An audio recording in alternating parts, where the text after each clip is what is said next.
नमस्कार प्यारे विद्यार्थियों।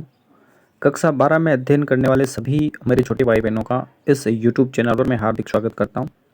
आज हम परीक्षा से संबंधित महत्वपूर्ण बातों पर चर्चा करेंगे, जिसमें हम ये जानेंगे कि हमने जो स्टडी की है, जो अध्ययन किया है, उसको अपन जो परीक्षा का जो टाइम रहेगा अपना, उस दौरान हम उसको कैसे मैनेज करते हैं, जो पूछे गए प्रश्न हैं उनका जवाब हम किस प्रकार से लिख पाएंगे और कौन-कौन सी विशेष बातें हैं जिनका हमें परीक्षा हॉल में हमें ध्यान में रखना होगा। तो जैसा कि मैं उम्मीद करता हूँ कि आप सभी को पता होगा कि आपकी परीक्षाएँ कब से शुरू हो रही हैं। इसी संदर्भ में हम देखते हैं कि आपका जो परीक्षा का समय है वो सुबह प्रातः 8:30 बजे से 11:45 यानी पौने 12 तक आपका ये समय रहने वाला है।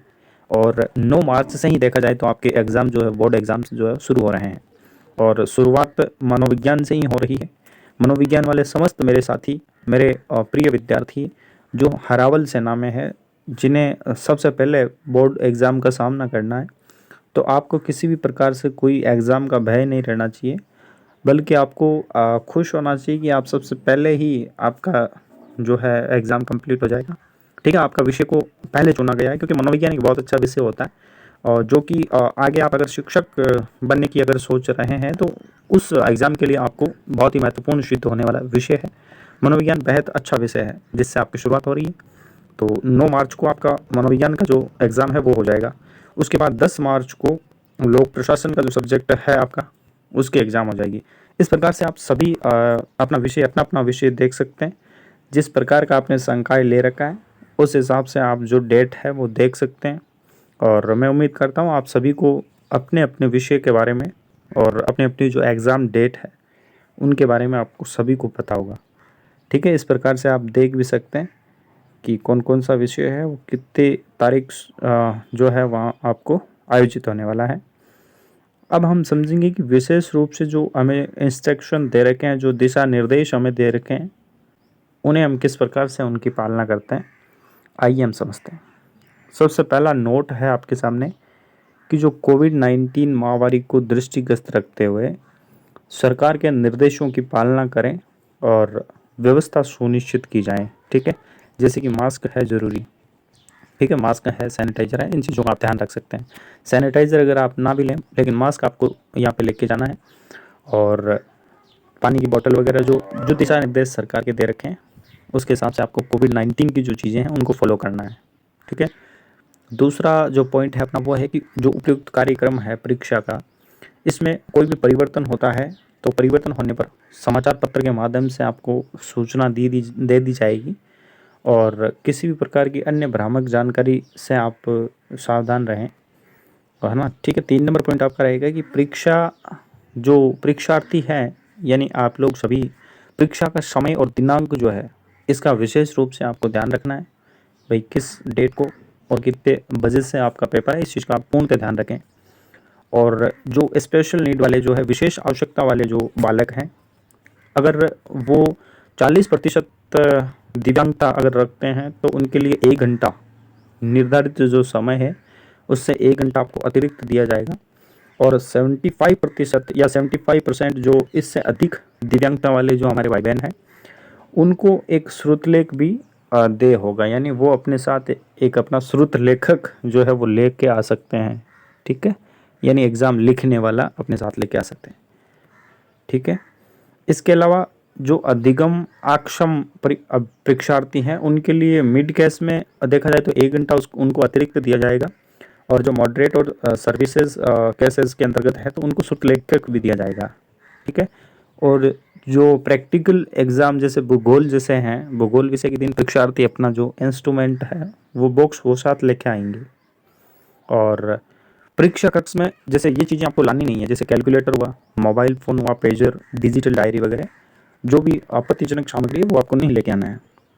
और टंकन लिपि वाले जो अभ्यर्थी हैं, उन्हें प्रातः 9 बजे जो है प्रश्न पत्र दिया जाएगा। टंकन लिपि का प्रश्न पत्र प्रातः 9 बजे से प्रारंभ किया जाए और इसमें यह है कि टंकन लिपि के अनुसार उनको बालकों को ग्रुप में विभाजित कर लेंगे और उसके अनुसार उनको जो है आयोजित करवाना है परीक्षा। ठीक है? और स्वयं पाठी वालों के लिए कहा है कि यदि स्वयं पाठी परीक्षार्थी स्वयं ही टंकन यंत्र की व्यवस्था करेंगे। ठीक है? और फिर 9 नंबर जो अपना पॉइंट है वो रहेगा कि परीक्षा भवन में बोर्ड द्वारा केंद्र अधीक्षक वीक्षक या जो भी अपने उड़न दस्ते से संबंधित जो सदस्य होते हैं और निरीक्षक होते हैं, इनके द्वारा आदि को परीक्षार्थियों की तलाशी लेने तथा आपत्तिजनक सामग्री प्राप्त करने का अधिकार होगा और इसमें किसी प्रकार की आपत्ति, मनाही, अन्य उत्पाद को दुराचरण माना जाएगा। ठीक है, उसके लिए आप अगर मना करते हो तो वो दुराचरण की श्रेणी में आ जाता है। तो मैं समझता हूँ कि आप सभी एक अच्छे विद्यार्थी के नाते अपनी जो तलाशी आराम से करवा लेंगे, कोई दिक्कत नहीं है। और मैं ये भी मानता हूँ कि आप सभी इंटेलिजेंट हैं, जितना आपने अध्ययन किया है उसी बिलीव करके उस पर खुद पे आत्मविश्वास रख करके एग्ज़ाम देने जाएंगे तो आपको आपत्तिजनक सामग्री साथ ले जाने की आवश्यकता ही नहीं होगी। ठीक है, 10 नंबर पॉइंट ये रहेगा कि प्रश्न पत्रों को कार्यक्रमानुसार ही देने के लिए बोर्ड बाध्य नहीं है। ठीक है, बोर्ड जो है इसमें कुछ संशोधन इसमें कर सकता है, ये बात यहाँ पे लिख रखी है। ठीक है, 11 नंबर पॉइंट है कि प्रश्न पत्र पर निर्धारित स्थान पर परीक्षार्थी को अपना रोल नंबर लिखना अनिवार्य है। ठीक है, प्रश्न पत्र है, सबसे ऊपर जो कॉलम बना होता है उसमें आपको अपना रोल नंबर अनिवार्य रूप से वहाँ पे लिखना है।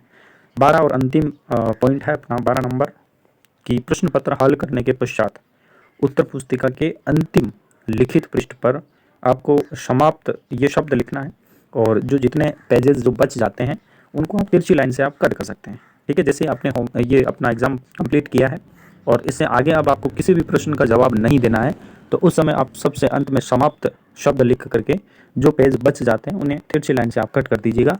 तो ये थे आपके 12th बोर्ड से संबंधित महत्वपूर्ण दिशा निर्देश जो माध्यमिक शिक्षा बोर्ड अजमेर द्वारा जारी किए गए थे। तो प्यारे सभी भाई बहनें, छोटे भाई बहनों को मैं यही कहना चाहूँगा कि बोर्ड एग्ज़ाम एक हवा बना रखी है कि बोर्ड पता नहीं कैसे क्या होता होगा, तो आप बिल्कुल चिंता नहीं करें। बोर्ड एग्ज़ाम भी एक सिंपल एग्ज़ाम की तरह ही आप देवें, क्योंकि मेंटली प्रेशर इतना हो जाता है कि आप बोर्ड एग्ज़ाम के चक्कर में मेंटली रूप से इतना परेशान हो जाते हो कि इस चक्कर में आपका जो एग्ज़ाम है वो ठीक तरह से नहीं हो पाता है। तो इसके लिए आपको मेंटली प्रेशर आपको फील नहीं करना है। जैसे नॉर्मल एग्ज़ाम देते हो, जो प्री बोर्ड्स वगैरह देते हो नॉर्मल, उसी प्रकार से इस बोर्ड एग्ज़ाम को आपको देना है। बिल्कुल फ्री माइंड के साथ देना है और समय पे आप खाना खाएं, समय पे नींद लें, अच्छी नींद लें। हाँ, 5-6 घंटे की बिल्कुल आराम से नींद लें और उसके बाद आपका जो माइंड है वो रिफ़्रेश रहता है अच्छी नींद से और जो आप पढ़ते हो वो अच्छी चीज़ें जो वो ग्रहण करता जाता है। ठीक है, और आराम से आप बोर्ड एग्ज़ाम है उसमें बहुत अच्छे अंक के साथ आप उत्तीर्ण हो, ऐसी मेरी शुभकामनाएँ आप सभी के साथ है। तो इसी के साथ ही मैं आप सभी को तहे दिल से इस यूट्यूब चैनल से जुड़ने के लिए आप सभी का बहुत बहुत धन्यवाद और आभार। Thank you.